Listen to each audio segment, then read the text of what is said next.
అసలు sir failure అంటే ముందే ఫెయిల్యూర్ అవుతున్నామని భయపడిపోతున్నాడు పిల్లోడు. అసలు ఇది డేంజరస్ కాదా అని కొంతమంది అడుగుతారు. కొంతమంది వచ్చి సార్ ఆల్రెడీ ఏదో జాబ్ చేసుకుంటే నెలకు 10,000 వస్తుంది. వేరే ఏదైనా ట్రై చేయరా బాబు అంటే లేదు నేను కంఫర్ట్‌గా ఉన్నాను కదా! నేను వేరే దానికి వెళ్తే జాబ్ రాదేమో, లేకపోతే వేరే దానికి వెళ్తే అసలు జాబ్ నాకు ఉన్నది పోతే నాకు బతుకెలా బతుకుతాను, లేకపోతే ఈఎంఐ ఎలా కట్టాలి, లేకపోతే వేరేది చేంజ్ అవ్వడానికి ఇష్టపడకుండా ఉన్నటువంటి వ్యక్తులు కూడా చాలా మంది ఉంటారు. మమ్మల్ని అడుగుతా ఉంటారు.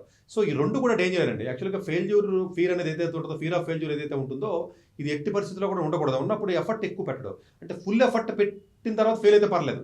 వీళ్ళ ఫుల్ ఎఫర్ట్ పెట్టకుండానే ఫెయిల్ అయిపోతూ ఉంటారు ఆళ్ళు. ఎందుకని ఫియర్‌తో పెట్టరు.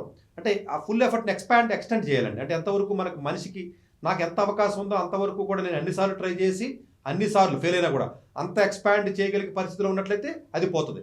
అలాగే చాలామంది కంఫర్ట్ జోన్ పెద్ద పెద్ద గొప్ప వ్యక్తులు ప్రపంచంలో ఉన్నటువంటి great personalities in the world వాళ్ళందరూ కంఫర్ట్ జోన్ నుంచి బయటకు వచ్చినాడు. కంఫర్ట్ జోన్ నుంచి బయటకు రాకుండా ప్రపంచంలో ఒక్క వ్యక్తిని కూడా మీరు సక్సెస్ అయిన ఒక్కడిని కూడా మీరు పట్టుకోలేరు. సో కంఫర్ట్ జోన్ అని ఎప్పుడైతే మనం అనుకుంటామో అది ఎట్టి పరిస్థితుల్లోనే డేంజరస్. అలా అని చెప్పేసి బ్లైండ్ రిస్క్ చేయొద్దు. అలా ఏదో మంచి ఏదో ఒక దాంట్లో ఉంటాడు.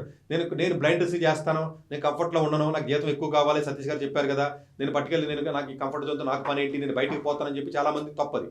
అంటే ఆ కంఫర్ట్ జోన్ నుంచి బయటికి వెళ్ళేటప్పుడు కూడా మీరు టెస్టింగ్ చేసుకుని మీ ఎబిలిటీని అసెస్మెంట్ చేసుకుని మీరు ఉన్నటువంటి స్కిల్స్ ఏంటి, బయటికి వెళ్ళిన తర్వాత మీరు స్టార్ట్ చేయబోయేదానికి ఉన్నటువంటి స్కిల్స్ ఏంటి, దానికి నాకు ఏ విధంగా ఉంది. అందుగురించే మీరు ఆల్రెడీ కంఫర్ట్ జోన్లో ఉన్నప్పుడే మీరు వేరే దానికి దేనికైతే బయటికి వెళ్దాం అనుకుంటారో దానికి సంబంధించి కూడా కొంత ఎక్సర్సైజు, కొంత వర్క్ మీరు చేసుకుని, కొంత కాన్ఫిడెన్స్ని బిల్డప్ చేసుకుని కంఫర్ట్ జోన్ నుంచి బయటకు వచ్చేయండి.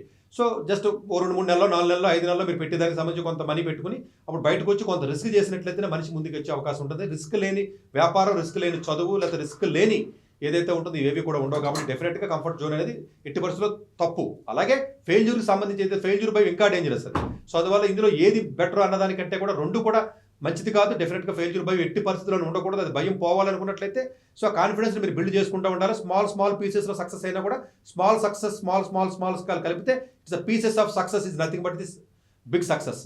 సో అందుగురించే ఫెయిల్యూర్ అయినా పర్లేదు, బట్ చిన్న థింగ్స్ని కూడా అచీవ్మెంట్స్ని మీరు ప్రౌడ్గా ఫీల్ అయ్యి అచీవ్మెంట్స్ కింద తీసుకుని ఆ కాన్ఫిడెన్స్ని బిల్డ్ చేసుకుని కొంచెం ముందుకు వెళ్ళినట్లయితే ఆ ఫెయిల్యూర్ భయం పోయి కొంత కాన్ఫిడెన్స్ బిల్డ్ అవుతుంది. అక్కడ ఆ రకంగా ప్రాబ్లమ్ని అవాయిడ్ చేయొచ్చు.